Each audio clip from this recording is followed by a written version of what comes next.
দেখুন, এটা শিক্ষা দুর্নীতি না, এটা ব্যক্তিগত দুর্নীতি হয়ে গেছে। কিছু সংখ্যক তৃণমূলের অসাধু ব্যক্তিগণ যারা আপনারা দেখেছেন মিডিয়ার মাধ্যমে শিক্ষা নিয়ে, শিক্ষামন্ত্রী আমাদের জেলে গেছে, সেটা হচ্ছে খুব লজ্জাজনক ব্যাপার।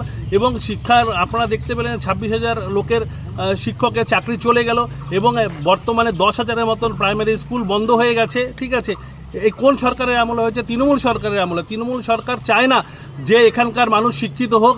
এখানকার এই জন্যে হচ্ছে আমাদের এই পশ্চিমবঙ্গের মধ্যে একটা জিনিসই দেখা যায়, যেটা টোটোর দৌরাত্ম্য দেখা যায়, টোটো শিল্পরই উন্নয়ন হচ্ছে, কিন্তু সামাজিকভাবে যে একটা স্টুডেন্ট বা একটা ছাত্রকে যেইভাবে শিক্ষা দিয়ে যে উপরে পাঠিয়ে যে চাকরি যে পাবে, সে বাবা মা এখন তা সেই আশা হারিয়ে ফেলেছে। তার কারণ এই গভর্নমেন্ট দেখিয়ে দিল যে শিক্ষার থেকে অর্থনৈতিক জোরটাই বেশি।